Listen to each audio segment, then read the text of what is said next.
At ako, kaya ko lahat. Bakit hindi na lang si kuya ang pahintuin mo? Ilang beses na siya nag-drop at hindi pumapasok. Hanggang ngayon nasa first year pa rin siya. Bakit hindi siya ang sabihan niyo magparaya? Total kuya naman siya. At malamang matutuwa pa yun nahihinto siya sa pag-aaral. Lalaki ang kuya mo. Paano na lang niya mapapakain na magiging pamilya niya kung hindi siya makapagtapos? Ikaw bang susuporta sa magiging pamilya ng kuya mo? Kaya mo naman makahabol sa pag-aaral kahit paano'y marunong ka kesa sa kuya mo. Kailangan makapagtapos ang kuya mo ngayon habang ginugusto niya pang mag-aral. At kapag sinumpong na naman niya ng katamaran, hindi na naman siya papasok. Hintayin mo makatapos ang kapatid mo para hindi mo na rin kailangan magtrabaho habang nag-aaral dahil tutulungan ka naman nila. Kaya huwag kang maging makasarili ha. Kung pwede mo naman silang unahin. Madalas sinasabi ng magulang na wala silang pinapaborang anak at pantay-pantay lang ang tingin nila sa bawat isa.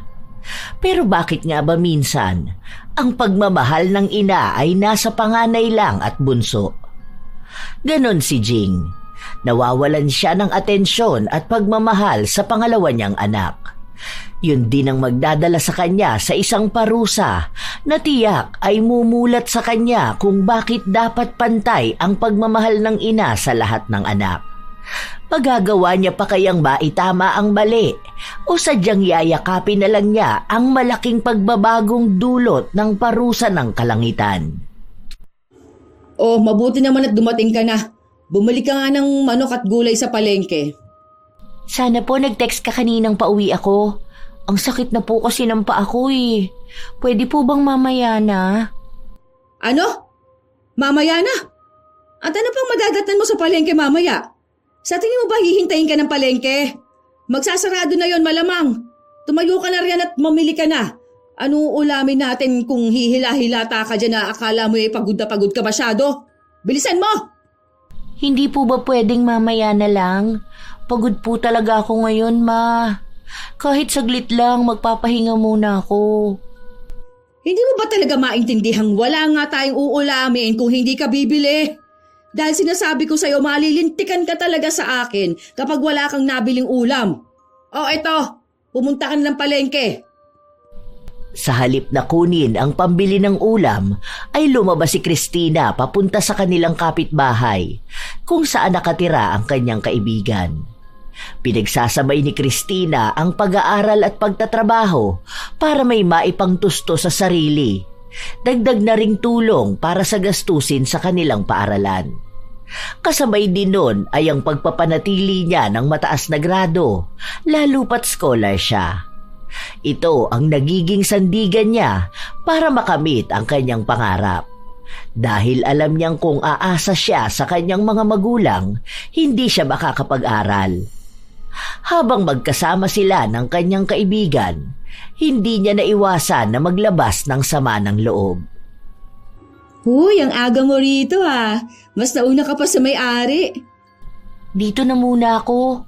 Hindi naman nagtitingin dito si mama. Bakit? Ano naman bang ginawa mo? Inuutusan kasi ako na mamili sa palengke.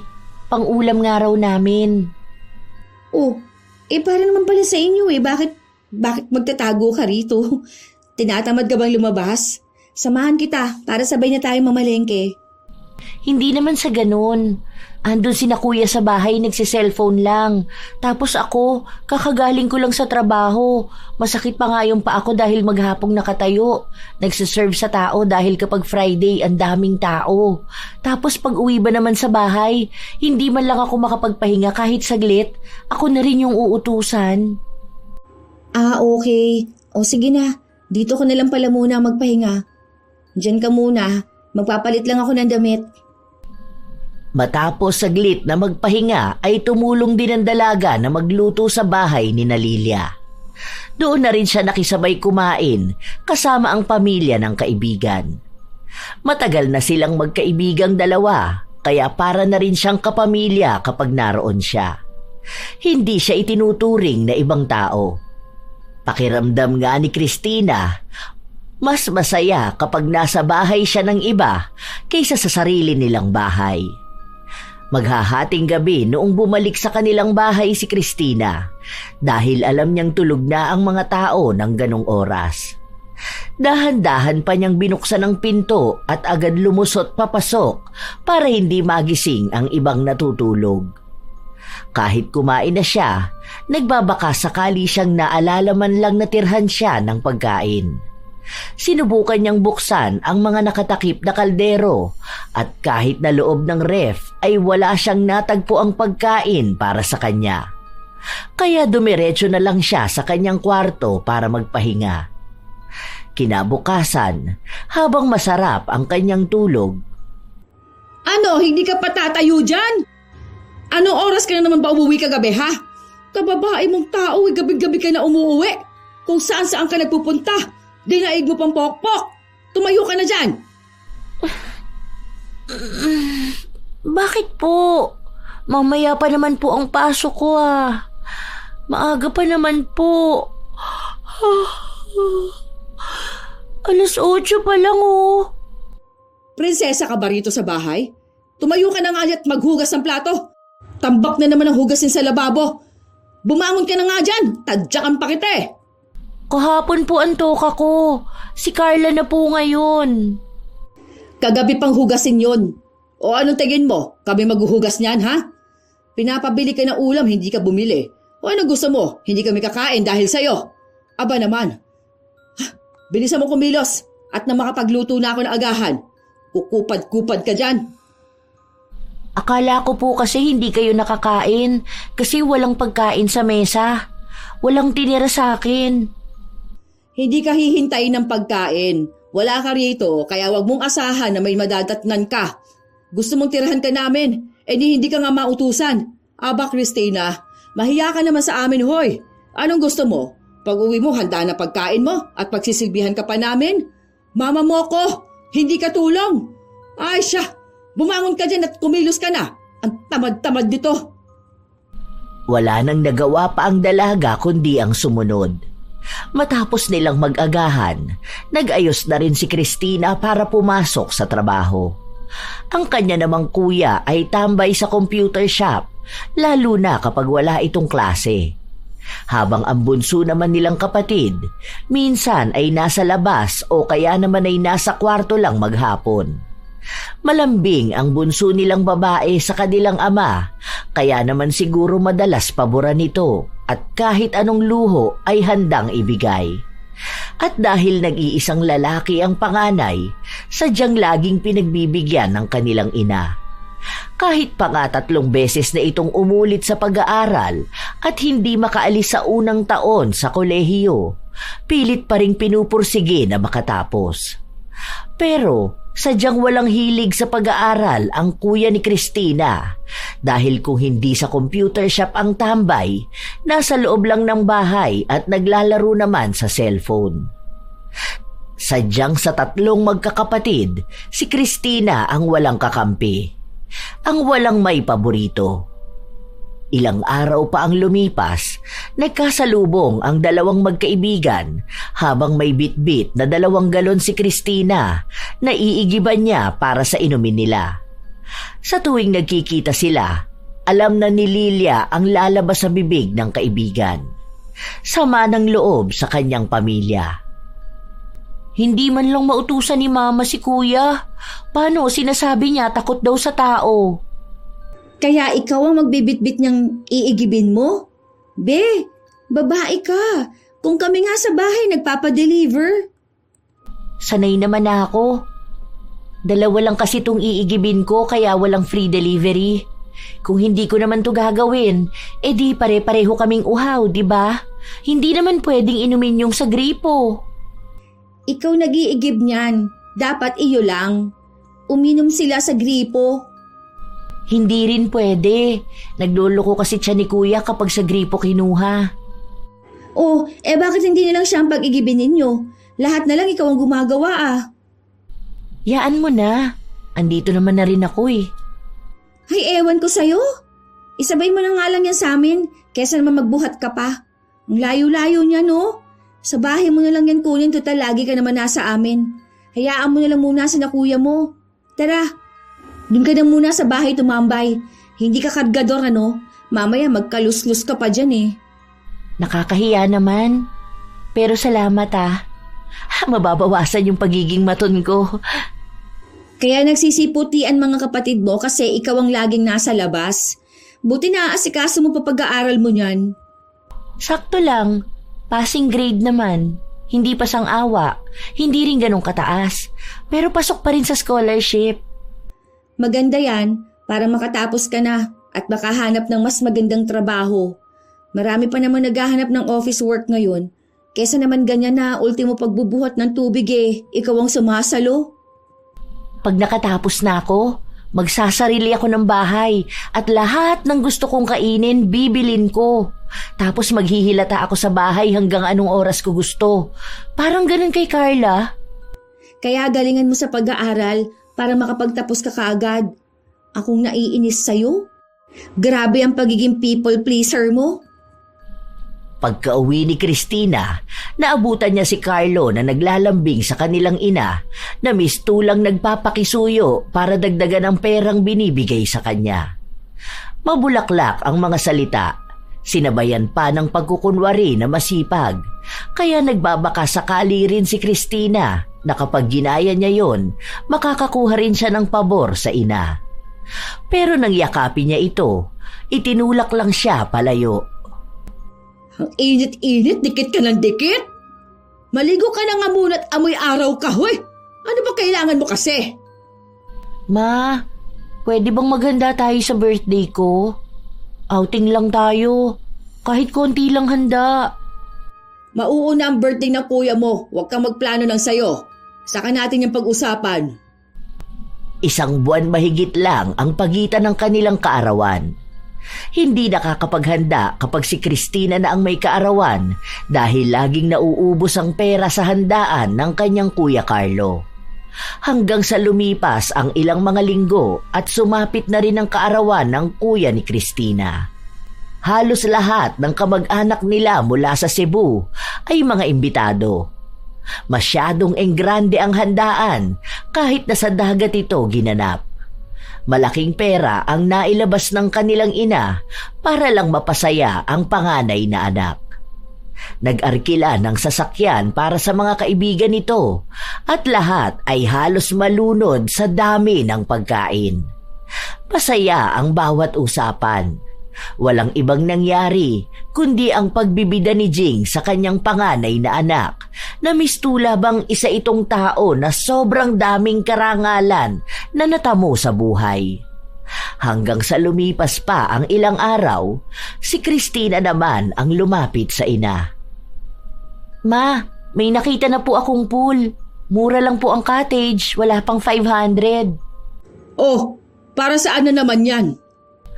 Di ba po birthday ko na next week? Para po makapagpa-reserve na tayo.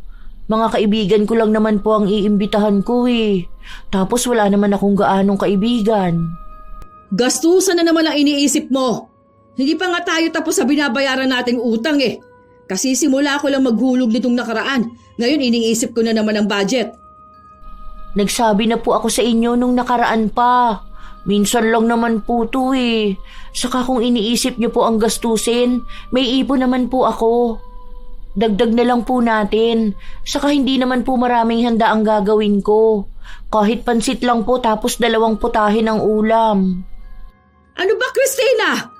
Hindi ba sabi ko sa'yo may binabayaran pa kami utang ng tatay mo? Nakita mo namang sagot namin lahat ng gastos ng birthday ng kuya mo Saan mo naman sana ako pakukuhanin ng pera para paghanda sa'yo, ha? Hindi naman po malaking handaan ang hinihingi ko 4 lang naman po ang mga kaibigang iimbitahan ko tapos tayo-tayo lang po. Hindi ko naman kailangan ng malaking handaan. Hindi naman ganun kay kuya o kay Carla. Mas mabuti pang ibigay mo na lang sa akin yung perang ipanggagastos mo sa birthday mo. Para naman kahit pa paano mabawasan ang iniisip ko pambayad sa utang natin. Sa halip na tulungan mo ko Gusto mo pang dagdagan ang problema ko. Pera ko naman po ang gagamitin ko. Pinag-ipunan ko pa po yun.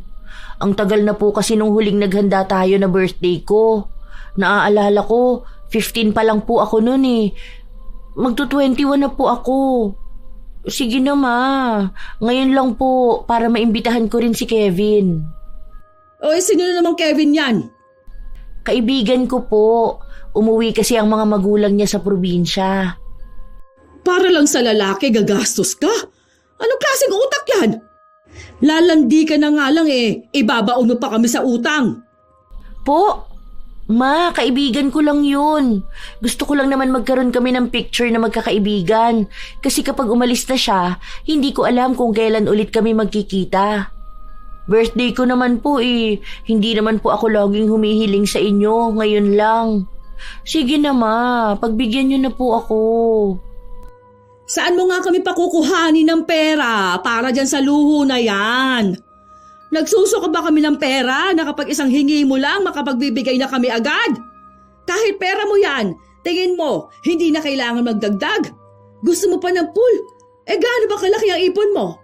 Nakaraan nakita mong hirap kami maghanap ng pag-uutangan para paghanda ng birthday ng kuya mo Hindi ka malang nag-ambag. May pera ka naman pala nun. Tinabi ko lang naman yun, ma. Baka kasi kulangin pera niyo Pero kung hindi talaga natin kaya, kahit dito na lang po kami sa bahay. Gusto ko lang po talaga makapaghanda kasama nila. Sila na lang po kasi lagi ang sumasagot sa akin. Kahit sana ngayong birthday ko lang, ako naman. Yan talagang gusto mong mangyari. Kunwari ka pang magpupul kayo pero gusto mo lang silang papuntahin dito dahil alam mong hindi ako papayag sa pool na yan. Tigilan mo nga ako dyan sa kaartehan mong ganyan, Christina. Panay ka gastos, hindi ka naman mayaman. Huwag mo lang subukang papuntahin yung mga kaibigan mong pariwara ha. Na mga walang alam gawin, kundi ang turuan ka ng mga katarantaduhan. Ma, nag-aaral din sila. Matataas pa nga po ang grades nila Lalo na po si Kevin. Sa katunayan nga po, siya ang madalas magturo sa akin kapag may hindi ako naiintindihan. Boyfriend mo na ba yung lalaking yan? Naku, sinasabi ko sa'yo, mabuntis ka lang na maaga, lumayas ka rito. Ganyan bang tinuro namin sa'yo? Hindi ba't pinagsabihan namin kayo umiwas muna sa mga relasyon na yan hanggat hindi pa kayo nakakapagtapos ng pag-aaral? Tapos gusto mo pang dalhin dito ang lalaking yan sa bahay? Maya ka naman, Christina, hoy! Kababae mong tao'y nagdididikit ka sa kung sino-sinong lalaki. At gusto mo pang ipagmalaki at iparada sa lugar natin, ha? Ano, para mapag-chismisan tayo? Hindi ka naming tinuruan na maging haliparot. Wala ka pang ang naitutulong sa bahay ay maglalandi ka na. Anong gusto mo kung sintihin ka pa namin? Subukan mo lang talagang dalhin ang lalaking yan dito sa bahay. Akong kakaladkad sa inyo palabas. Gusto mo pag-chismisan tayo? O dalhin mo sila dito nang makuha mo ang gusto mo. Sige lang, magkakasubukan tayo. Kaibigan ko lang po talaga siya, ma. Bakit naman po kayo ganyan? Pagdating sa akin, ang sama agad ng tingin nyo, kahit sa mga kaibigan ko lang. Hindi po lahat ng tao katulad ng kaibigan ni Kuya o ni Carla. Bakit po kapag sila ayos lang kahit madalas pang tambay sa bahay? Tapos kapag ako po bawal? Kahit nasa edad na rin naman ako, bawal din magjowa. Tapos si Kuya, ang dami na niyang ex na dinala sa bahay. Tapos ngayon si Carla, mas bata siya sa akin pero may boyfriend siya. Bakit po kapag ako, palagi na lang bawal? Lalaki ang kuya mo. Bakit ikukumpara mo siya sa sarili mo? Ikaw babae ka. Kapag nabuntis ka, kahihiyan mo at kahihiyan namin. Pagtatawanan lang tayo rito, di ba? Gustong-gusto mong may naririnig sa kapitbahay, ganun ba? Ikakatwiran mo pang kapatid mo. Alam ng kapatid mong hangganan nila ng boyfriend niya. Magkaibang-magkaiba dyan sa lalaki mong umaasa sa magulang niya. Bakit po, yung sinasabi mong lalaki ni Carla, hindi ba umaasa sa magulang niya? Pare-pareho naman po silang nag-aaral pa lang Pero ang pamilya ng boyfriend ng kapatid mo ay di hamak naman na mas mayaman at may kakayahan kaysa dyan sa ipinagmamalaki mo. Kaya nilang suportahan ang kapatid mo kung may mangyari man. Sa itsura pa lang, Christina, marunong ng pamilya ang kapatid mo. Ikaw, mga akala mong nag-aadik ang mga kasama mo. Mag-isip ka naman, hoy. Hindi yung basta may maikumpara ka sa kung sino. Ganyan naman po talaga kayo pagdating sa mga kaibigan ko. Lahat mababa para sa inyo. Pagdating sa akin, laging may mali. Parang lagi nyo pinaparamdam sa akin na wala ako na ibigay na ikasasaya nyo, kundi puro na lang problema. Sabihin na natin hindi sila ganun kayaman. Kaya nga po kahit maliit na salo-salo lang ayos na kami. Basta may mapagsaluhan sa birthday ko. Pero kahit anong pakiusap ko ayaw nyo. Sa kanila isang lambing lang bigay agad. Ako lait lang naririnig ko. Hindi mo ako makukuha dyan sa katramahan mo, ha? Alam mo sa sarili mong pantay lang ang tingin ko sa inyo. Intindihin mo kami, hindi yung ganyan ka. Kung ipagpipilitan mo yung gusto mong handaan, maghanda ka, pero wala kang mahihinging pera sa amin ng tatay mo. Ang tigas ng ulo mo, sinabi ng wala kaming hawak at malaki pa ang utang natin hindi ka makaintindi. Nag-aaral ka pero wala kang utak. Hindi na nakapagsalita pa ang dalaga dahil agad na lumabas ng bahay si Jing.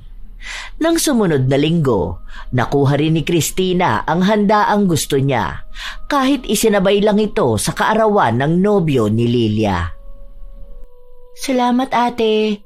Ngayon lang ulit ako nakapaghanda ng birthday ko. Bigay ko na lang ang bag ko para dito sa cottage saka sa pagkain ha. Hoy, ano ka ba?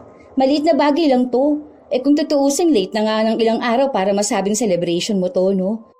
Okay na ang foods, saka cottage. Pero yung entrance yung lahat hindi ko nasagot ha. KKB tayo doon, okay? Isa pa, yung perang ibibigay mo, ipangdagdag mo nilang sa pang-araw-araw mo. Alam ko namang hindi ka binibigyan ng allowance ng mama mo. Ay, oo nga pala. Hindi talaga sila susunod. Ayaw nilang sumama ate. Ang alam kasi nila birthday ng jowa mo. Hindi ko naman kasi talaga birthday to. Nakisabay na nga lang ako. Nakakahiya naman mag-imbita ng marami. 'Di ba? Tapos wala naman akong ambag. Ewan ko ba dyan sa mama mo? Ang laki nung handaan ng kuya mo pero pagdating sa'yo, maski sana pansit lang no, tsaka ulam. Hindi pa mapaghandaan. Kung hindi ko lang kayo kilala, pagkakamalan kong ampon ka dahil sa trato nila sa'yo Pinaglutuan ka ba ng mama mo no Biyernes? Baka naman kahit man lang pansit as in wala. Nagluto naman ng pansit panghapunan. Pwede na yun. At least meron. Masaya na ako dun. Oo na. Kasiyahan mo naman yan.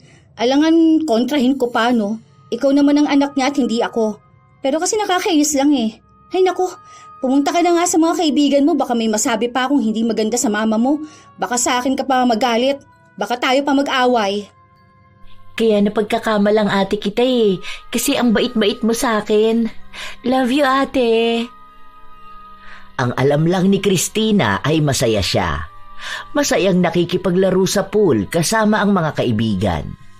Buong araw, puro lang siya pagtawa. Nakakagaan ang kalooban kahit pa hindi niya kasama ang kanyang pamilya. Pag-uwi niya ng bahay, sumalubong sa kanya ang tambak na hugasin. Tinapos na muna niya ito bago siya nagpahinga. Kinabukasan, pagka-uwi galing trabaho, may hinahanap si Christina na folder na ang tanda niya ay inilapag niya sa taas ng divider. Nang tanungin niya ang kanyang kuya, sinabi lang sa kanya nito na ang huli niyang nakitang may hawak noon ay ang kanilang ina. Ma, saan niyo po nilagay yung papel sa taas? Yung naka-folder tapos makapal? Pinandingas ko na. Nakatiwangwang lang dyan Sakto wala akong makitang pandingas. Ha? Ma, project ko yun. Kailangan naming i-report yun bukas Bakit niyo naman po pinandingas? Iniwan mo lang dyan Akala ko bang hindi mo nakakailanganin. Tinanong ko pa sa kuya mo, sabi niya hindi niya alam para saan yan Sa hindi na kita matanong dahil nagmamadali na rin akong magluto Gutom na kasi ang kuya mo. Kasi nga ma, sa akin yun. Ano po bang alam ni kuya lagi nga yung walang alam. Pangalan ko ang nakalagay doon. Bakit sa kanya nyo tatanungin? Siya po ba ang may-ari? Sana sa akin nyo tinanong. Hindi yung basta-basta kayo nagsusunog. Malay ko bang kakailanganin mo pa yon? Bakit kasi kung saan-saan mo iniiwan? Tapos sisisihin mo ako sa pagiging burara mo? Kung itinabi mo sana yon, hindi ko makikita at magagamit na pang dingas. Nasa trabaho ako, ma. Ay, naku. Report ko yun Babagsak ako pag hindi kami nakapag-report. Bakit nyo kasi pinakialaman, ma? Nakatabi naman kasi yun. Ikaw ang burara dyan. Kung sana tinabi mo, hindi namin mapapakialaman. Maghahanap ka pa ng masisisi mo. Sa susunod matuto kang magsinop ng gamit mo. Nasa tabi nga po ng mga gamit ni Kuya. Paano naging burara? Naman, uulitin ko pa ulit lahat yun. Nasa kaklase ko pa naman ang files. Bukas na ang reporting niyan. Nakakainis naman nakikialam kasi kayo. Anong gusto mong gawin ko? Hindi ko na may babalik ang nasunog na. Bakit hindi mo nalang puntahan yung kaklase mong yan? Kaysa nakikipagdiskusyonan ka rito. Walang magagawa yung pagngangawa mo. Sa halip na gumawa ng paraan yan ang alam mong gawin. Hanapin mo sa likod. May natira pa yatang ilang papel dyan. Itinabi mo sa gamit ng kuya mo magtataka ka bakit napangdinga samantalang hindi ka naman dati naglalagay ng gamit mo dyan. Ikaw ang may kasalanan yan. Pero yung kay Kuya hindi nyo pinapakialaman at kayo pa ang nag-aayos. Yung akin lang ginamit nyo pang dingas. Hindi na po ba ako pwedeng maglagay dyan? Nawiwili ka na sumagot sa akin, ganun ba ha? Hinahayaan kita kasi akong nakagamit pero hindi ibig sabihin nun pwede mo na akong sagot-sagutin. Hindi ka na marunong gumalang dahil lang sa buwisit na papel na yan. Hoy, Christina, mama mo pa rin ako ha? Ang galing-galing mo mga tuwiran. Ganyan bang itinuturo sa iyo sa pinapasukan mong eskwelahan? Mas mabuti pa nga yata huwag ka na lang mag-aral Porket pinagbibigyan ka lagi at maluwag sa'yo, pwede mo na akong bastusin? Kung hindi mo yan isinama sa gamit ng kuya mo at itinabi mo na lang, wala kang magiging problema ngayon. Kung ginamit mo lang niya utak mo, hindi ka maghahanap ngayon. Kapag gamit ko ang nakalabas, burara. Kapag kay Kuya, okay lang kasi matagal niya nang nilalagay doon. Napaka-unfair naman nun. Ano bang kasalanan ko? Bakit laging ganito? Bakit laging ako na lang? Lumayas ka! Hindi ba masyado akong masama sa'yo, ha? Minamaltrato kita, di ba? Pwes, lumayas ka! Maghanap ka ng bago mong magulang! Doon ka! Nang hindi gumalaw si Christina ay siya namang hila ng ginang sa kanyang anak palabas ng bahay at sabay sarado nito ng pinto. Marahang naglakad si Christina papunta kina Lilia. Nakatingin naman sa kanya ang iba nilang mga kapitbahay. Pinilit na lang ng dalaga na magpakatatag at mabuti na lang may computer sa bahay ng kaibigan kaya doon siya nakagawa. Halos ilang araw na ring nakikituloy ang dalaga sa bahay ng kanyang kaibigan. Kung talagang hindi mo kayang tiisin ng mama mo, hindi naman kita pinipigilang umuwi, no? Nakaraang araw ka pa nagmumukmuk dyan Hindi ka rin naman pinupuntahan dito ng mama mo. Napapagod na ako sa bahay. Napapagod na akong intindihin si Mama. Kapag sila Kuya siguro yun, susuyuin niya lang sila. Buti pang nandito ako, hindi ko kailangang mga pa. Nakakainis na lang na palaging ganon kahit mga bata pa kami. Ganyan sila lagi. Pero alam naman nating dalawa na kahit anong galit mo, hindi mo kayang tiisin ng mama mo. Natapos mo naman ang project nyo at ayos na rin naman. At ikaw na rin naman nagsabi na ganyan lagi ang mama mo. Di wala na tayong magagawa doon. Ano pa nga ba? Wala namang ibang may mali lagi kundi ako. Nagpasya si Christina na umuwi, kung saan naabutan pa niya ang ina na naglalabas ng basura. Mabuti naman na isipan mo umuwi o baka naman kukuhanin mo lang ang damit mo. Baka gusto mo pang magtagal dyan sa konsentidora mong kaibigan. Hindi po ba kayo ang nagpalaya sa akin? Sige, sagutin mo lang ako at hindi ka na makakabalik dito. Hindi nagsalita pabalik ang bata sa takot na mapahiya ulit. Tumulong ka na sa loob. Ayusin mo yung pananalita mo sa akin, ha? Sa susunod, ayoko may marinig pa ako sa'yo, ha? Ang tatay mo nang gumawa ng gawaing bahay mo. Kababae mong tao hindi ka nauwi sa tamang oras. Panay ka gala sa labas. Sa susunod na linggo, aalis kami ng kuya mo. Saan kayo pupunta? Tumawag ang tito mo. Pinapagbakasyon kami sa probinsya. Saglit lang naman kami doon. Umuwi ka ng tama sa oras at ayoko may marinig sa kapatid mo.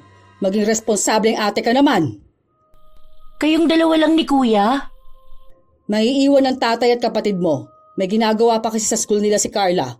Hindi siya makakasama. Huwag kang makikipagtalo sa kapatid mo, ha? Alam mo namang may pagkamatara yon. Huwag mo siyang simulan at kayong dalawa lang maiiwan. Baka pagbalik ko malaman ko na lang nagsabunutan kayo.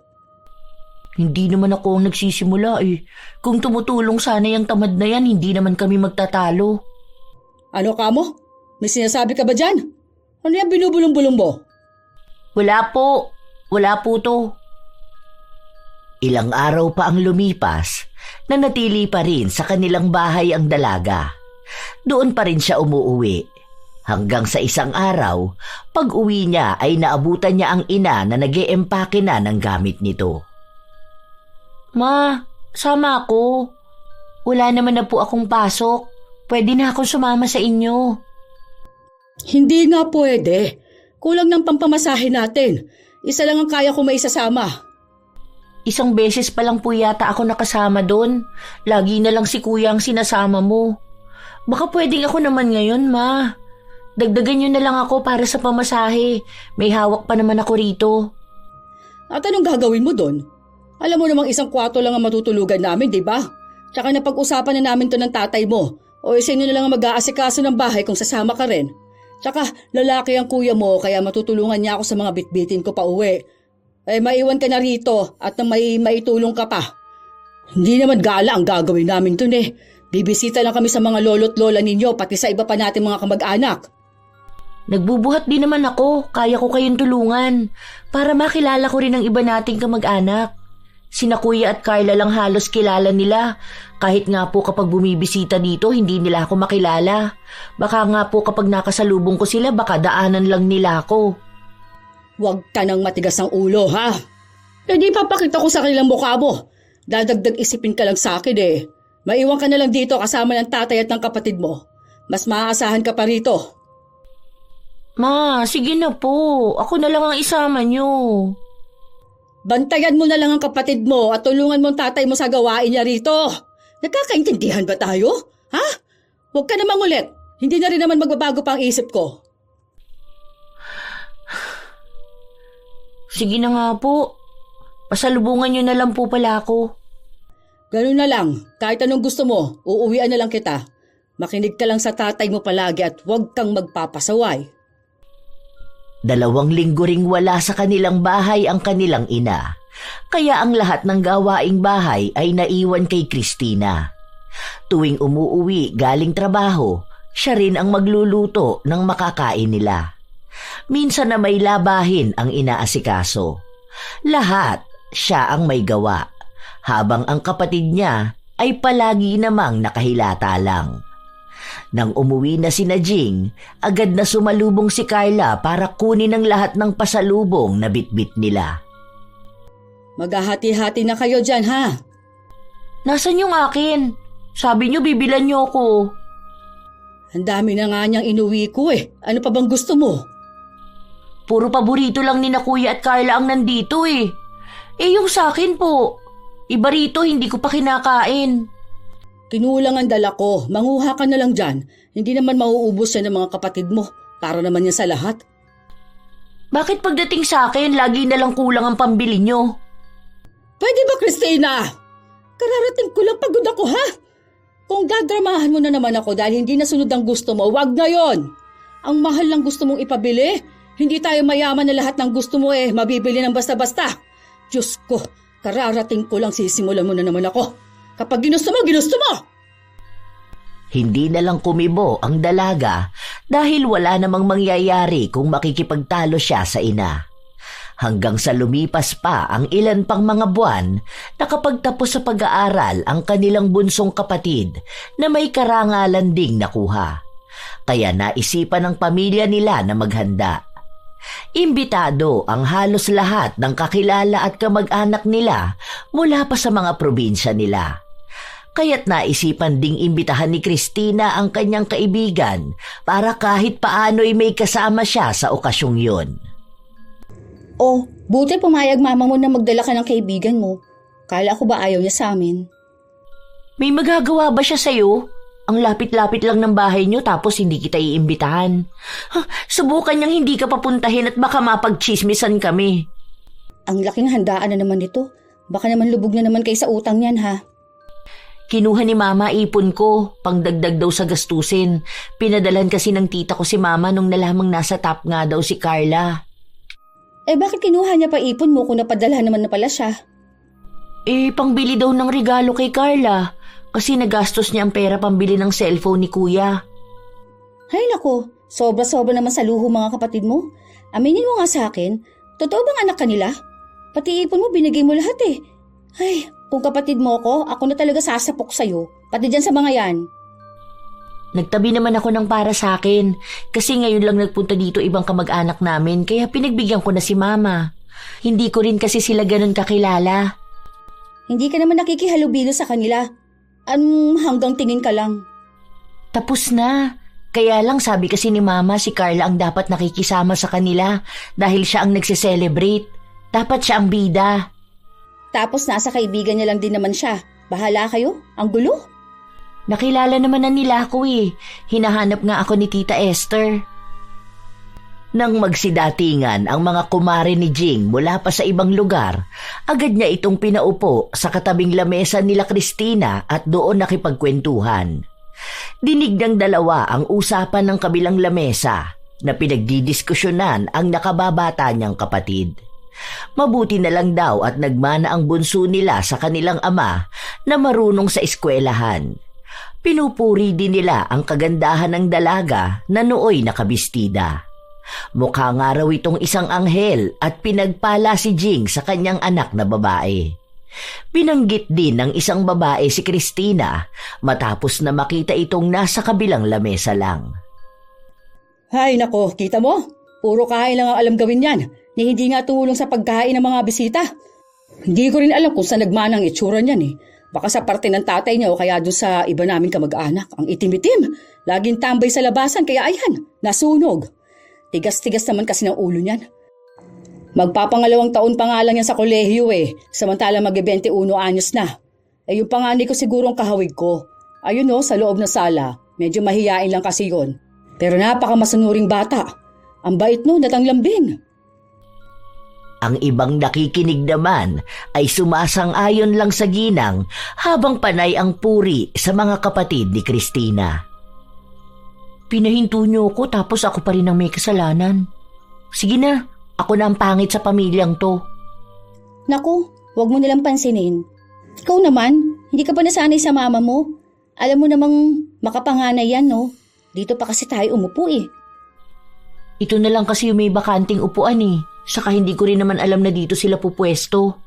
Nananahimik na nga ako. Ito naman kasing si Kuya ayaw lumabas, ako tuloy ang napag-iinitan dito. Kitang-kita ako dito. Tapos ito namang si Carla. Sabi ni Mama batiin niya ang mga bisita. Nagpunta naman sa kabilang dulo kasama ng mga kaibigan niya. Kung may pagpipilian ako, ayoko rin naman dito. Lagi na lang akong nakukumpara tuwing nakikita ko. Wala na tayong magagawa sa mama mo. Hindi naman tayo makalipat ng upuan. Naalala ko, hindi ba wala kang duty bukas?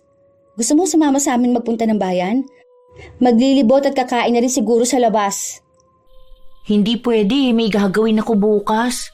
Maglalaba ako saka maglilinis. Ano ginagawa ng mga kapatid mo? Aalis sila bukas. Mag-isa lang ako sa bahay. Ilalabas ni tatay si Carla. Si Mama naman, lagi naman siyang wala sa bahay. Minsan lang naman ako makapag-relax kaya susulitin ko na. Relax ang tawag mo dun? Wala si Mama para pansinin lahat ng gawain ko. Kaya relax yun. Basta kung magbagong isip mo, tawagan mo lang ako. Kinabukasan, nagtrabaho sa loob ng bahay ang dalaga. Pero saglit lang din siyang nakapagpahinga bago dumating ang ina na may mga bitbit kaya tinulungan niya ito. Noong magluluto na, siya rin ang nag-asikaso ng mga gulay. Nung kakain na sila, habang sumasandok si Christina ng kanyang pagkain, napansin niyang naglalagay ng maraming ulam ang kanyang ina sa isang mangkok. Hindi naman po mahilig sa manok si tatay ah. Naparami yata yung sandok mo niyan, Ma. Natabihan ko ng tatay mo para sa kuya mo to ha. At hindi pa nauwi. Anong oras na? Baka gutumin siya pagdating. Akala ko po ba kung wala dito, wag nang titirhan at baka masayang. Eh anong gusto mo? Sumpungin ang sakit sa tiyan ng kuya mo? Gastusin na naman sa gamot ng kuya mo. Ang hirap-hirap asikasuhin ng kuya mo kapag may sakit eh. Ikaw nga isipin mo nga muna sasabihin mo bago ka magsalita. Sarili mo lang iniisip mo. Matuto kang isipin ng mga kapatid mo. Tirahan mo rin sila, hindi yung puro ikaw na lang. Huwag kang masyadong swapang. Ang dami-dami na nga niyang nasa plato mo maghahangad ka pa ng mas marami. Naturingan kang babae, ang takaw-takaw mo kumain. O sige, magpalobo ka. Tingnan natin kung may magkagustong lalaki sa'yo. Hindi ka na nga kagandahan, lamon ka pa ng lamon.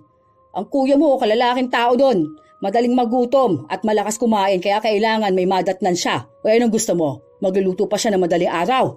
Paano kung hindi na niya kayanin na magluto? Mag-isip ka rin ha? Huwag puro tiyan mong pinapairal mo, patay gutom ka ba?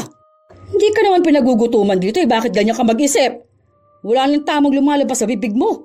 Tawagin mo na nga mga kapatid mo para makakain na tayo. Bago pa ako mawala ng gana dahil sa'yo. Hindi na lang nagsalita si Christina at pinuntahan ng kapatid na nakahiga sa kanyang kwarto. Masama man ang loob niya habang kumakain ay hindi niya na lang sinabi dahil alam niya rin namang pagsasabihan at pagagalitan lang siya ng kanyang ina. Isang araw, habang nagwawalis sa bakuran si Christina, ay narinig niya lang sumisigaw ang kapatid niya na kung hindi lang din naman daw ito makakapag-aral sa gusto niyang universidad, hindi na lang siya mag-aaral at hindi ito magtitiis at makikipagsiksikan sa maliit na bahay na yon ng panghabang buhay kasama ang kanilang ina. Anak, masyado naman kasing malayo ang gusto mong puntahan. Saan mo naman kami pakukuhanin ng malaking pera? Sa tuition pa lang kukulangin na tayo. Baka pwede ka na lang mamili sa mas malapit dito. Sa halip na makausap ng maayos si Carla, sumigaw lang na dapat gawan nila ng paraan, kasabay pa ang paghahagis ng gamit. Itinulak pa nito si Jing, kaya agad na lumapit si Christina para itayo ang ina. Ma, okay ka lang? Teka, uminom ka po ng tubig. Magtatrabaho na muna siguro ako sa kakilala ko para makapag-ipon ako ng tuition ng kapatid mo. Pwede naman di siya mag-part-time, parang ako lang, para hindi na rin kayo mapagod, ma. Sabihan niyo na lang siya, total naman, college na rin siya. Saka siya naman ang may gustong mag-aral sa malayo. Pagsikapan niya na lang din.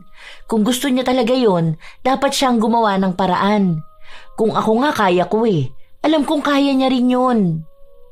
Huwag mo ngang ikumpara ang kapatid mo sa'yo. Hindi ko siya kailangan pilitin magtrabaho kung kaya ko naman magtrabaho para sa tuition niya. Kung gusto niya magtrabaho para sa sarili niya, hahayaan ko siya pero hindi ako magsasabi sa kanya. Siya na nga lang ang may pagmamalaki ko Hindi ko pa ba siya kayang pag-aralin? Magtatanong ako sa mga tiyuhin mo kung may nalalaman silang bakanteng trabaho. Yang kabaluktutan ng utak mo ha. Huwag mo nang ipaalam sa ibang tao. Magpapayo ka na lang yung alam mong ikagagalit ko pa. Hindi kumibo ang dalaga dahil alam niyang galit na ang ina. Isang araw pagkagaling sa kanyang pinapasukang trabaho, agad dumiretso sa kanyang ina si Christina para makahingi ng panghulog para sa nalalapit nilang enrollment.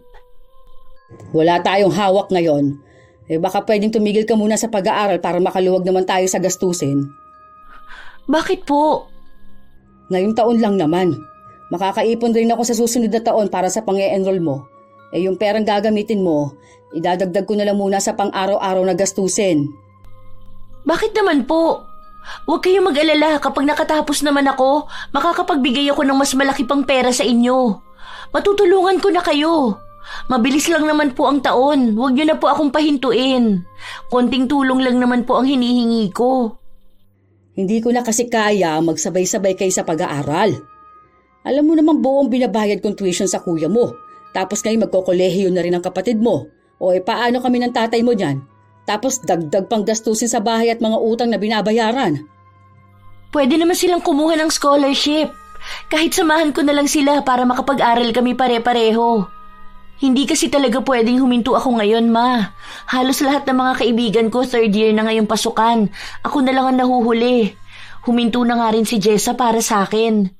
Kung hihinto na naman ako, lalo ko mapag-iiwanan. Makakakilala ka naman ng iba pang mga kaibigan kapag nag-aral ka na ulit. Anong tingin mo pang habang buhay kayo ng mga kaibigan mo? Hindi ba pwedeng magparaya ka muna? Alam mo namang mas malaki ang bayarin sa kolehiyo ng kapatid mo Marami pa kailangan at iba pang gastusin. Bakit nakikisabay ka pa? Hindi ba pwedeng tumigil ka muna? Ngayong taon lang. Ma, magsi-second year na ako ngayong taon. Total nakasimula na rin naman ako. Patapusin niyo na muna ako. Hintayin niyo na po makatapos ako. Tutulong naman ako Matagal pa yon. Kung gusto mo ikaw ang sumuporta sa sarili mo, hindi ko kayang pag-aralin ka pa. Ako naman po ang sumusuporta. Humihingi lang ako ng konting tulong. Isa pa po, Bakit ako ang kailangan magsakripisyo lagi? Down payment ng tuition fee na nga lang po ang hinihingi ko sa inyo kasi bawas na ang tuition ko. Mababa na lang po ang hinihingi ko. Kayo rin naman po ang nagbigay ng kondisyong basta ako ang sagot sa pang-araw-araw ko, pwede niyong sagutin kahit maliit na porsyento ng tuition ko. Bakit ba tigas ng ulo mo? Alam mo naman ang sitwasyon natin eh. Maghihintay ka lang naman ng 4 na taon makakapag-aral ka na ulit. Kung ikukumpara ang grades ng kapatid mo kaysa sa'yo, di hamak naman na dapat siya ang makapag-aral at hindi ikaw. Tumigil na nga po ako ng 1 taon nung nakatapos ako sa senior high dahil kay kuya. Tapos gusto niyo pa po, ngayon na naman. Bakit kailangan ako pa rin ang titigil? Hindi ka ba nakakaintindi? Paulit-ulit na lang tayo rito.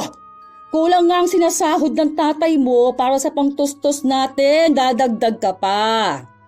Mabuti pa yung kinikita mo itulong mo na lang dito sa bahay at panggastos ng mga kapatid mo.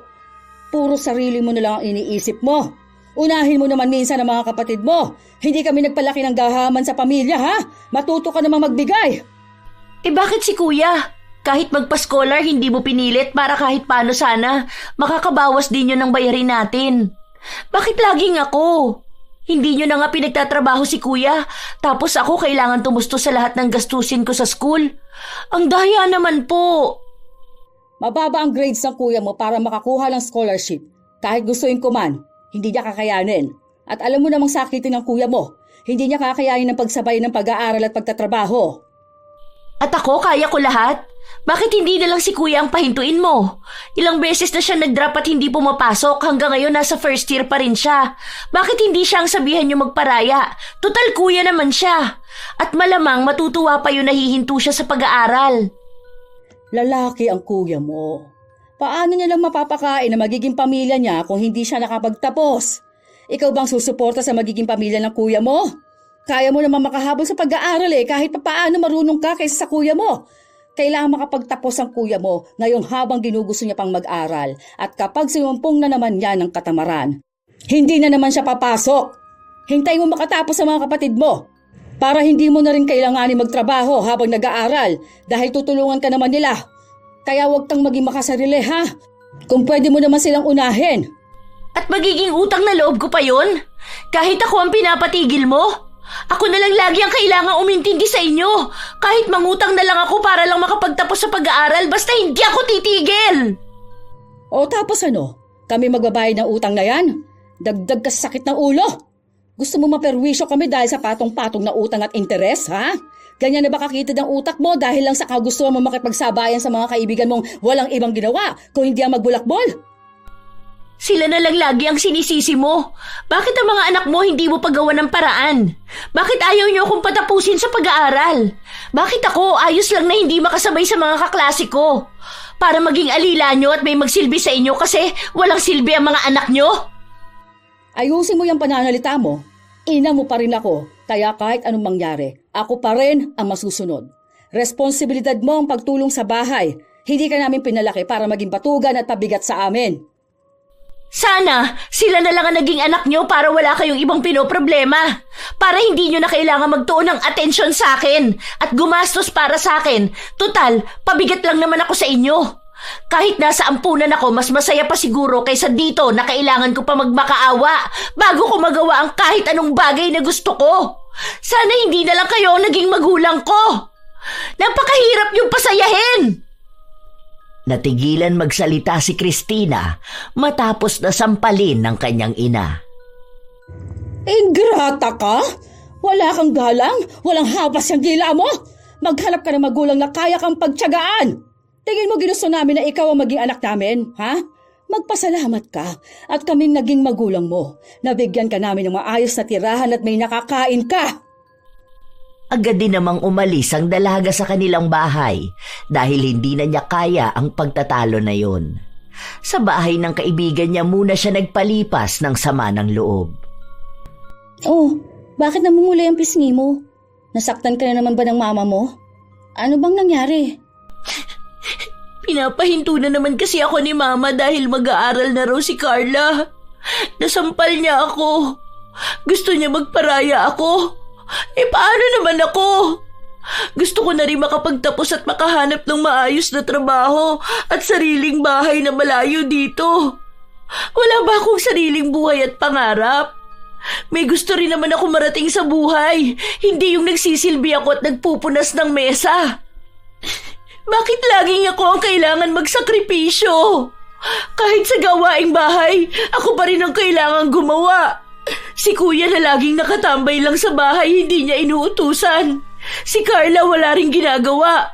Matalino daw kasi kaya ayos lang para makapag-focus sa pag-aaral. Pero bakit ako? Responsibilidad ko na lahat yun.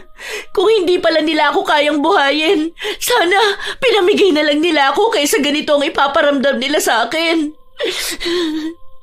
Ayoko na talaga. Napapagod na ako. Hindi ko alam kung papayag ka. Desisyon mo naman yung buhay mo eh. Baka kailangan umiwas ka muna. Gusto mo, sumama ka na lang sa amin? Saan kayo pupunta? Sa susunod na buwan kasi lilipat na ako sa Pampanga. May nakuha na rin akong upahan. Ang kasama ko lang naman doon si Mama. May iwan mga kapatid ko rito. Oh, ikaw ba? Gusto mong sumama sa amin? Mas maraming trabaho doon at may mga magagandang universidad kaysa rito. Marami ka ring mapagpipilian. Kesa naman nandito ka. Nagtitiis na ginaganyan ka lang, di ba? Tayong tatlo na lang ang magsama. May sariling inuupahan naman ng boyfriend ko kaya hindi ka maiilang. Kapag nakaluwag ka na, edi doon ka na lang mag-abot sa amin. Hindi kita pipilitin kung hindi mo pa kaya. Hindi ba ako magiging pabigat sa inyo? Bakit pa kita yayayain kung yan ang nasa isip ko? Kapag naging maayos ka na, edi doon ka na lang tumulong sa amin sa bayarin kung yan ang inaalala mo. Basta sabihan mo ako kung anong desisyon mo. Next week kasi luluwas na kami para maayos na ang titirahan natin. Sasama na lang ako sa inyo kaysa nandito ako at naghihintay ng himala. Andiyan naman si Kuya eh. Kaya niya nang alagaan si Mama. Si Carla kasi, lagi namang kasama ni Tatay. Mamaya, sinasabi mo lang yan dahil galit ka. Huwag kang magdesisyon ka agad-agad. Bibigyan naman kita ng oras para makapag-isip. Next week sabihan mo ako. Pag-isipan mo muna maigi bago mo ako sagutin baka kasi nabibigla ka lang at magsisi ka sa huli. Ilang araw na rin siyang hindi kinikibo ng kanyang ina, maliban sa mga araw na inuutusan siya nito. Dahil 3 araw na lang ang natitira bago ang pag-alis papunta sa ibang lugar, naglakas ng loob si Cristina na kausapin ng ina na nakaupo sa tapat ng kanyang asawa na nag-aayos ng upuang sira. Ma, magpapaalam lang po sana ako. At saan ka naman pupunta? Gagala ka na naman? Wala kami may bibigay na pera sa'yo. Humingi ka sa mga kaibigan mo kung gusto mo. Hindi po. Luluwas akong Pampanga at doon na muna ako maninirahan. Ipapaalam ko lang po sana para hindi niyo ako hanapin. Gusto mo maglayas? Dahil lang hindi ako pumayag na mag-aral ka ngayong taon. O ngayong kaya mo magtrabaho, tinutubuan ka na ng sungay, ganun ba? Kung maglalayas po ako, hindi na ako magpapaalam sa inyo. Magtatrabaho lang naman po ako doon. Mas mataas naman ang pasahod doon kaysa rito. Kung nag-aalala po kayo na baka manghingi ako ng pera sa pang-upa ko, huwag po kayo mag-alala. Sagot naman na po ako ng kaibigan ko. Makikitira po muna ako sa kanila ng ilang buwan tapos makakapagpadala na ako. Mas gugustuhin mo makitira at magbukang pulubi kaysa ang dito na lang magtrabaho at tumulong sa amin. Ha? O anong pinamumukha mo sa ibang tao na hindi ka namin kayang buhayin? O bakit? Hindi ka ba namin napapakain ng tama sa oras? Minamaltrato ka ba namin? Sumagot ka! Ma, trabaho ang ipupunta ko ron. Ano naman pong masama kung magsarili ako? Nasa tamang edad na rin naman po ako eh. Basta hindi ka pwedeng umalis. Tapos ang usapan. Matapos hindi payagan ng kanyang ina si Cristina, ay hindi niya na muling binanggit ang tungkol sa kanyang pag-alis. Pero nagdesisyon pa rin siyang sumama sa kanyang kaibigan papunta sa kabilang bayan. Gabi bago sila umalis ay naabutan ng kanyang ina na nag-iempake ng kanyang gamit si Cristina. Hindi ba sabi ko sa'yo hindi ako sang-ayon sa pagsama mo dyan sa kaibigan mo? Ha? Ano? Ganyan na lang ba katigas sa ulo mo at hindi ka na marunong makinig sa amin? Nagpaalam na po ako kay tatay at pumayag naman siya. Magtatrabaho lang naman po ako doon. Uuwi-uwi rin naman po ako. Oportunidad na po to para sa akin. Pwes hindi ako pumapayag. May mga trabaho naman dito, bakit kailangan pang mag-ibang lugar? Sino lang ang tutulong sa akin kung aalis ka ng bahay? Andiyan naman po si na kuya eh. May ticket na rin po ako. Hayaan nyo nang makaalis ako. Pagkakataon ko na po makakuha ng mas maayos na trabaho. Saka magpapadala naman po ako ng pera kapag makaluwag na ako. Akala mo ba, hindi ko alam ang nasa isip mo? Gusto mo lang tumakas sa responsibilidad mo sa amin. Ang layo ng gusto mong puntahan, hindi na namin kakayanin ng tustusan ka pa. Paano ka na lang namin mapupuntahan? Huwag po kayong mag-alala sa akin doon. Tutulungan din naman po ako ni Ate Lilia kaya kung iniisip niyo po ang gastusin, hindi po ako magpapasagot sa inyo. Wala po akong hihingiin kahit na magkano sa inyo, Ma. Tandaan mo, kapag umalis ka sa bahay na ito, wag kang aasa na may makukuha ka maski 5 sa amin. Ginusto mong umalis, kayanin mo mag-isa. Hindi ko rin alam kung may pamilya ka pang babalikan dito. Halos mag-iisang buwan na ang nakalipas simula nung umalis si Christina sa kanilang bahay. Pero hindi pa rin siya pinapansin ng kanyang ina kahit na ilang beses na siyang tumawag dito. Kaya nagpatuloy na lang muna ang buhay ni Christina hanggang sa nagpasukan na muli. Kung gusto mo, pahiramin na muna kita. Baka kulang na ang pera mo sa pambili ng gamit sa pasukan nyo. Ay, hindi. Wag na. Ang dami nyo nang tinulong sa akin. Pinakiusapan mong maihabol ako ngayong SEM, tapos pati gastusin ko sasaluhin mo pa. Nakahanap naman ako ng trabaho, kaya na yung sumuporta sa akin. Malapit pa sa school. Pagsahod ko, makakabili na rin ako ng mga kailangan ko. Kaya wag mo na ako idagdag sa isipin mo, ha? Isa pa, may ipon pa naman ako. Mapagkakasya ko pa naman to. Kaya lang, pasensya ka na hindi ako makapag-aambag kahit man lang sa pagkain. Nakakahiya na nga kasi ilang linggo na rin ako nakikikain ng libre sa inyo. Pero hayaan mo, kapag kaya ko naman ako na rin ang bibili ng bigas at grocery. Ano ka ba? Ayos lang yun. Para namang hindi ka sanay kumain sa amin Ngayon pa ba? Kumusta pala kayo ng mama mo? Si tatay ko lang ang nakakausap ko ngayon. Hindi naman ako naglayas. Nagpaalam ako ng maayos. Pero pinaparamdam ni mama na para bang naglayas ako. O di kaya naman pinalayas niya ako. Para bang napakasuwail ko namang anak. Yun yung nararamdaman ko ngayon. Hindi ka ba nila pinapadalhan ng panggastos mo dito? Paano ka na lang yan sa susunod na linggo? Hindi ba magsisimula ka na magtrabaho? Ano ipapamasahe mo at ipapangtanghalian mo? May tinapay naman dyan. Pwede na yun. Pwede naman din akong kumain pag uwi. Tiis lang talaga. Grabe na yung mama mo. Anak ka pa rin naman niya kahit anong sabihin mo. Pasensya ka na sa sasabihin ko pero nagagalit lang talaga ako eh. Anong klaseng ina naman yan kasi? Hindi niya man lang nagawang mag-alala o tawagan ka? Kaya ka namin suportahan, oo. Pero napakababaya naman niyang ina. Tanggap ka namin dito. Hindi ka rin naman mahirap pakisamahan. Tumutulong ka pa nga sa gawain dito kahit hindi kailangan. Kahit man lang sana magpadala kahit magkano sa'yo, wala. Napaka-unfair niya sa'yo. Masyado niyang pinaparamdam na talagang paborito niya ang mga kapatid mo. Mabait ka lang talaga eh. Alam mo yon, hindi ka inggitera. Kasi kung nagkataon, hindi ko alam kung anong kahihinatnan niya. Nakakainis siyang mama mo. Sana nga maging mabuti ang mga paborito niyang anak sa kanya. Kahapon kasi kausap ko lang si ate. Narinig ko na nag-dorm daw si Carla samantalang ikaw dito, kailangan pang magtrabaho para lang may makain ka. Lahat ng kailangan niya ginastosan at binili ng mama mo. Ay ewan ko talaga kung anong mangyari kapag nakarma yan sila sa sobrang unfair nila sa'yo. Lagi naman siyang ganyan pagdating sa kanila. Sanay na ako.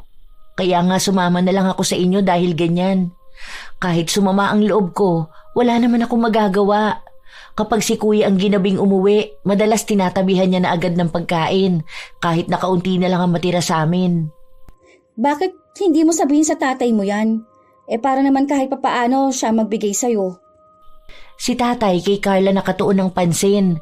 Halos lahat ng natitirang pera niya, kay Carla niya na naibibigay. Kung manghingi man ako, kay mama niya na lang ako pinapakiusap. Kaso laging nauubos ang pera niya kay kuya pa lang. Hayaan mo na sila. Bakit mo ba sila naaalala? Wala lang. Kasi napatawag nga si ate ko.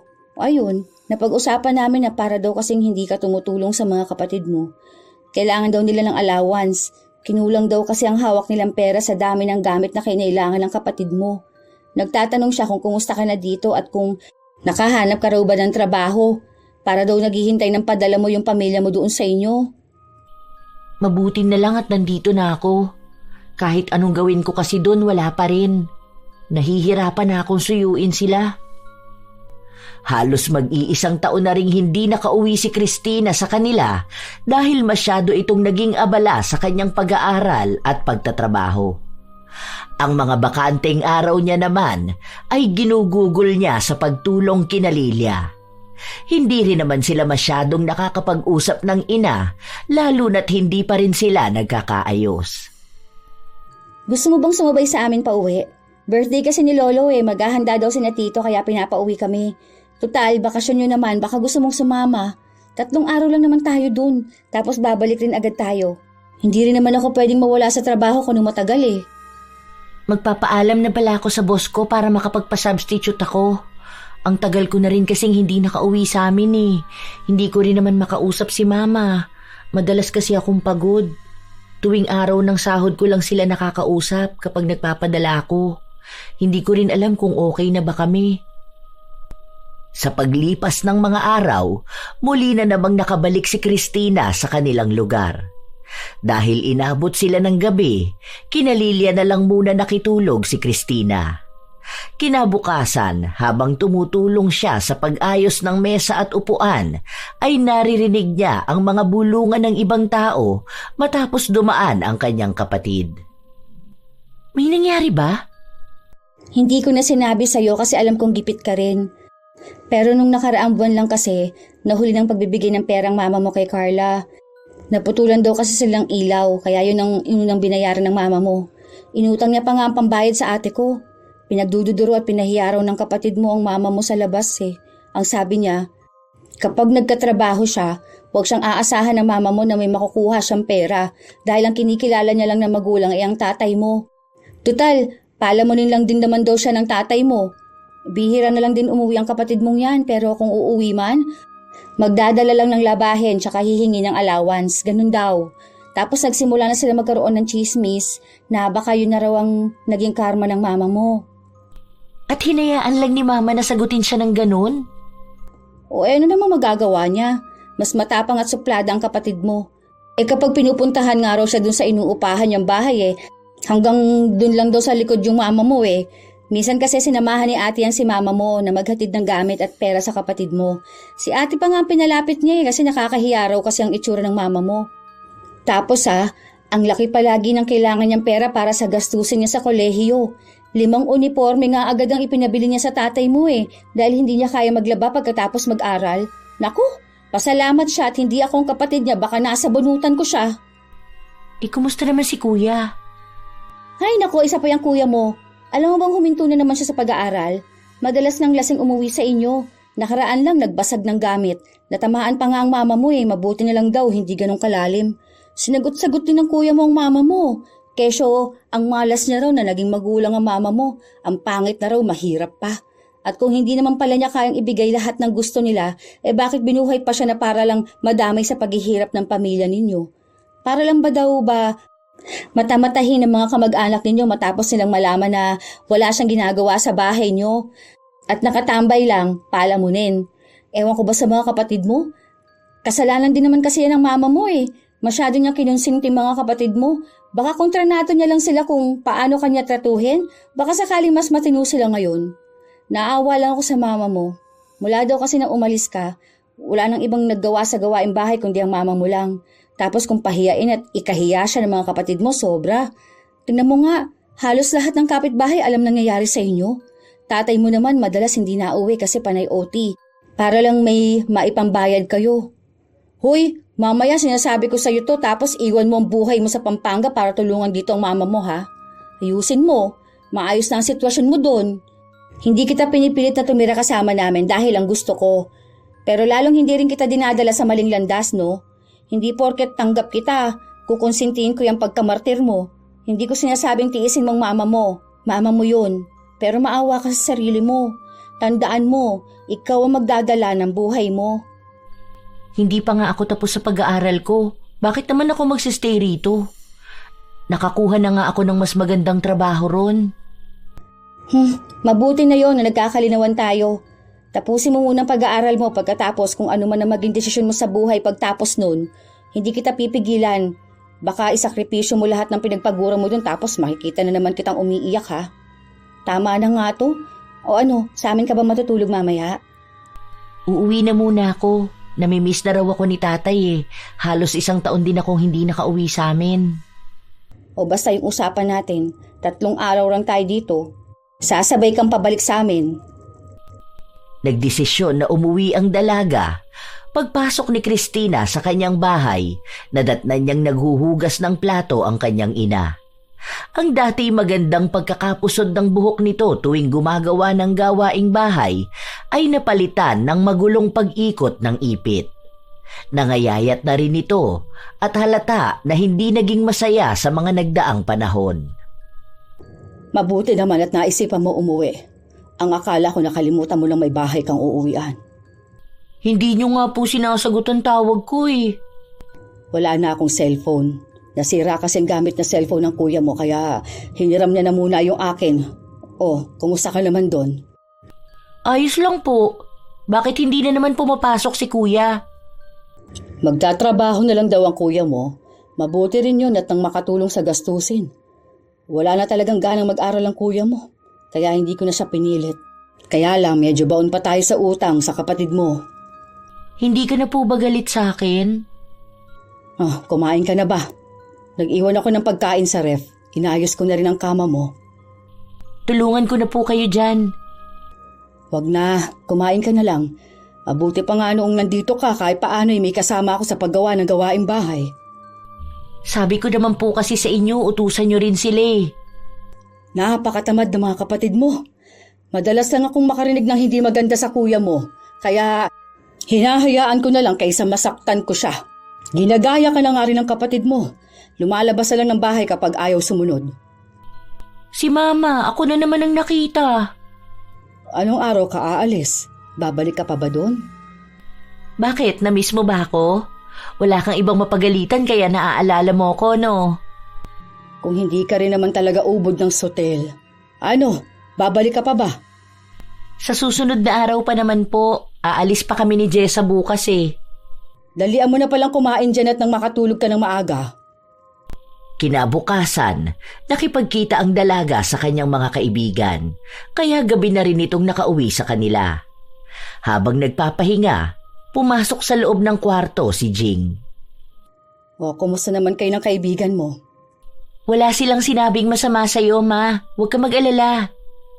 Nangungumusta lang ako. Babalik ka na ba talaga bukas? Hapon pa naman po ang luwas namin. Bakit nyo natanong? Huwag niyo sabihin hindi niyo na naman po ako papayagan.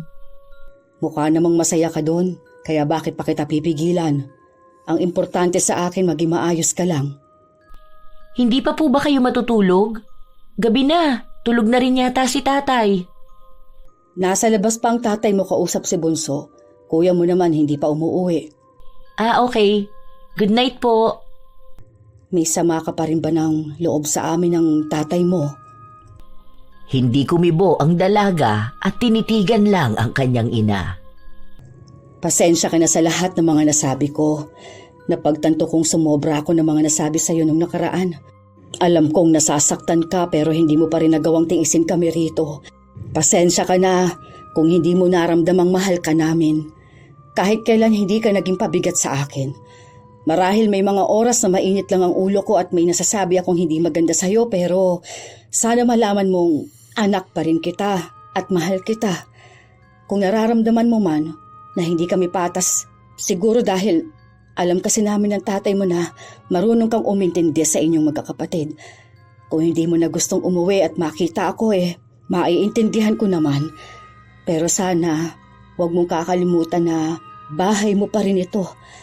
Alam mo, dito ko rin napagtanto na marami nga akong mali.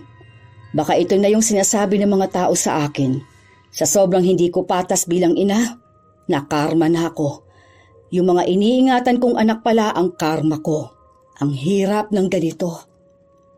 Hindi na kumibo pa ang dalaga. Hinayaan na lang niya ang kanyang ina. Dahil hindi naman niya maaaring sabihin na masaya siyang nagsisisi ang ina, pero hindi niya rin naman mapigilan na sumang-ayon na baka nga karma na ang naningil kay Jing. Lalo na't alam naman ng langit kung anong ginawa niyang mali sa kanyang anak. Sa masyado niyang pagbuhat sa kanyang ibang anak, ito rin pala ang mga anak na hihila sa kanya para bumagsak. Isang araw, gabi na nang umuwi si Christina galing sa trabaho niya. Naabutan niya ang kaibigan na nasa sala lang. Ang tagal mo! Kanina ko pa hinihintay ng mama mo. May dala siya mga prutas at pagkain. Wala naman kayo sinabing bibisita kayo. Sino pong kasama niyo magpunta rito, Ma? Wala ba kayong pinagkakaabalahan? Napadaan lang ako. Tinignan ko lang kung kumusta ka rito. Dito raw muna matutulog mama mo. Tabi na lang kayo. Alam mo namang walang ibang bakanteng kwarto dito. Tsaka gabi na rin mahirap umuwi ng ganitong oras eh. Ayos lang ba sa'yo? May magagawa pa ba ako? Kumain na ba kayo? Hindi pa. Hinihintay ka namin para sabay-sabay na tayo. Nagdala ng lutong ulam ang mama mo. Pagkatapos maghapunan ay inayos ni Christina ang hihigaan nila ng ina, habang si Jing naman ay nagpapalit ng damit. Kumusta kayo sa atin, Ma? Balita ko po nakakita na ng trabaho si Kuya. Oo, kaya lang gusto niya raw munang magsarilit tsaka malayo sa amin.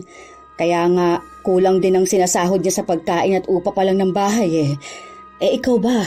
Kumusta ka dito? Hindi ka naman minamaltrato dito? Si Mama, pinagdudahan pa si na Ate Lilia. Nakita niyo naman po, maayos ang trato nila sa akin. Para nga pong tunay na kapatid. Huwag kayong mag-alala sa akin dito, Ma. Okay naman po ba ang pang-araw-araw niyo doon? Napapagkasya naman. Malaki ang bawas ng scholarship ng kapatid mo. Medyo huli niya na lang naisipang ilakad pero nakahabol rin naman. Tsaka nakakatulong rin ang naipadadala mo. Kapag nakaluwag ako, siguro, magdadagdag na lang ako ng ipapadala sa inyo. Ngayon lang po kayo nakapunta dito, di ba? Gusto niyo bukas bago kayo umuwi, iikot ko kayo? Wag na. Maabala pa ang pagpasok mo. Hindi yan. Wala naman po akong pasok bukas. Saka kung iniisip niyo po yung trabaho ko, pwede naman po ako magpaalam. Ayos lang talaga. Pupunta pa rin kasi ako sa kapatid mo. Sasamahan ko siya mamalengke. Tinuturuan ko ng kayanin niyang mag-isa. Sa susunod na lang po pala. Mabuti at natuto na siyang tumayo sa sarili niyang paa. Ikaw ba? Nagustuhan mo ba ang mga damit na dala ko? In-order ko pa yan sa kumare ko. Alam ko kasing kaunti lang ang dala mong damit dito. Oo naman, Ma. Ang gaganda nga po eh. Marunong na kayong mamili ng magandang damit ngayon, ha? Dati po kasi, ang baduy ng mga damit na binibili niyo sa akin, pang matatanda. Buti pa ngayon maayos. Ikaw po ba ang namili nito? Natuto lang rin ako sa kapatid mo.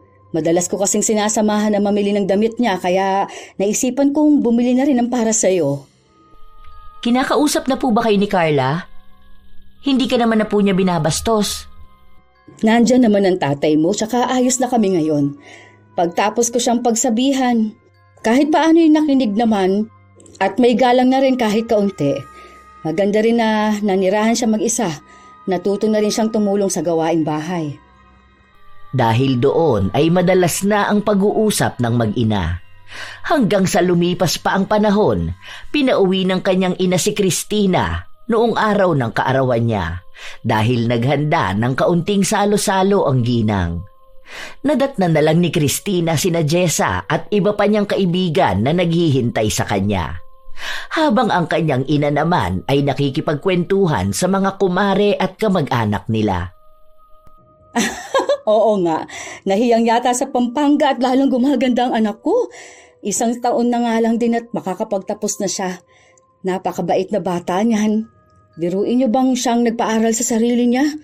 Baka doon na nga rin siya makapag-asawa. Mabuti na lang at pinupuri ka na ng mama mo, no? Kung hindi, baka pinatahi ko ng bibig niyan.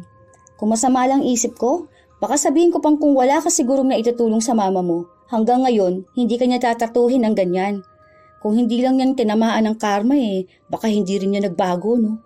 Nakarma ba naman sa mga paborito niyang anak? O ayun, bumaon ang hirap ng buhay. Mabait naman si Mama. Siguro hindi niya lang alam kung sinong uunahin sa amin ng mga panahong yun. Oo nga pala. Balita ko nagtatago daw ang kuya mo sa mga pinagkakautangan niya sa kasino, kaya hindi makauwi sa inyo. Pinapadalahan pa ng magulang mo para makabawas sa utang. Nalulung sa sugal. Sayang nga yung mga sakripisyo ni na Mama. Sa ngayon, hindi namin alam kung nasan siya. Pinaghahanap pa rin kasi siya eh. Ay baka yan naman ang karma ng kuya mo na dapat niyang pagbayaran, no? Basta ako, masaya ako para sa'yo at kahit paano nabibigyan ka na ng halaga ng mama mo. Maswerte lang siguro talaga ako kasi kung hindi ako nagdesisyong sumama sa inyo, siguro hanggang ngayon hindi pa rin nagbabago ang buhay ko. Maswerte ako kasi binigyan mo ko ng chance. Thank you ha. Hayaan mo, makakabawi rin ako sa'yo. Ang drama mo naman. Pero mas dapat ka magpasalamat sa sarili mo kasi nagdesisyon kang baguhin ang buhay mo. Ang hinanakit sa puso ni Christina ay naghihilom na makalipas ang panahon. Naging maayos na rin ang relasyon nilang mag-ina. Hindi man inabot ng mahabang suyuan pero naroon na ang pagpaparamdam ni Jing ng pagmamahal sa kanyang anak.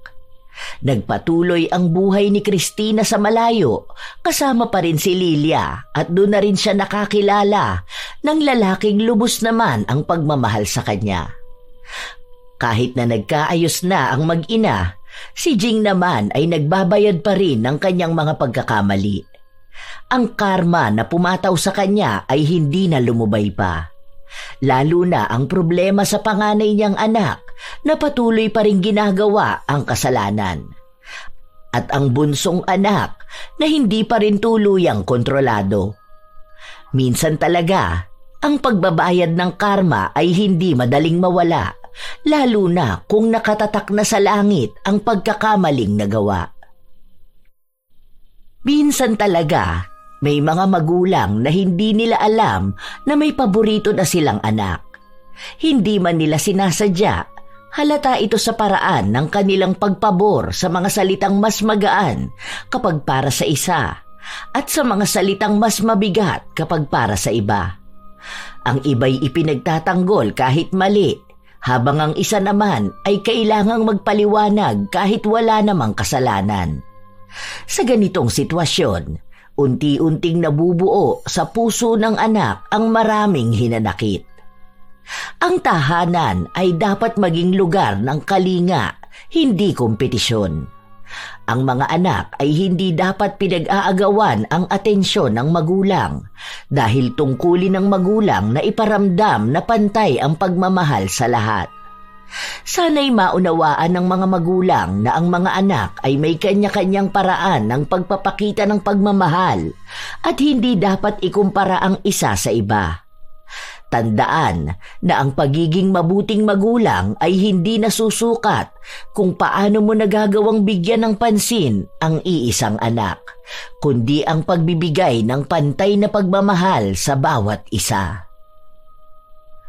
Karamihan sa mga magulang, aminin man natin o hindi, ay meron silang mga paboritong anak na mas madalas nilang nabibigyan ng aruga, atensyon at pagmamahal. Madalas sa maliliit na bagay tulad ng pasalubong o kahit simpleng yakap galing sa kanila, maswerte ang mga napapaboran, pero paano naman ang ibang napapag-iwanan? Kayo ba mga apo? Minsan nyo na rin ba itong napagdaanan? At kung kayo man ay may sariling karanasan katulad ng ating bagong kwento, maaari nyo itong ibahagi at nais kong mabasa. Naway may natutunan din kayong aral. Shout out sa ilan sa mga masusugid na tagapakinig ng mga istorya ni Lola Telang. Joseph Apego, Mary Jane Rico, KMM ng Hong Kong, Vivian Baterbonia, Danilo Candido Jr., Karen Joy Aranda, Nana, Mirna Alfaro, Melanie Braza, Lorena Morate, Jeneline Jacobe, Florence Joyce Ferras, Flordelisa Galang, Jocelyn Balangkit, Michelle Okumura. Shout out din sa inyo, Myla Palo, Ronald Lamis, Geraldine Narbasa, Gina Gia Tinga, Mariz Medrano, Mabel 2021, Ramil Fariolin, Ann Pundano, Emmanuel Escobel, Charmaine Ebon, Ami Pacana, Teresa Balino, Joy ng Bahrain, Jaylin TV, Mem De Los Santos.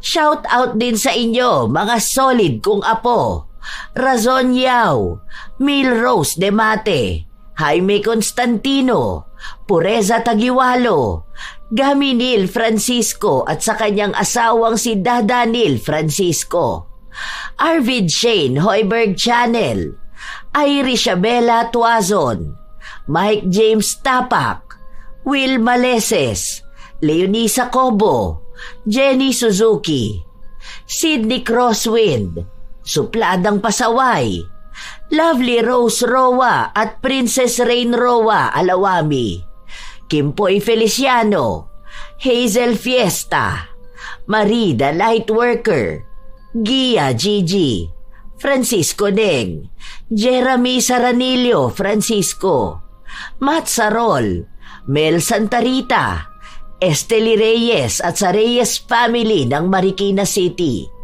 AJ Chua, Vicky Yabut, Roy Lacandalo, Josefina Fuelias, Maria Lee Nakagawa, Elise Padilla, Lynn Hasegawa, Lydia Lopez, Lance MBB, Rosalina Bugayong, Ami Yong, Angelina Ignacio, Ray Galedo at sa Galedo family ng Kabuyaw, Laguna, Roslyn Mangilin, Cherry May Libiran, Ami Bag.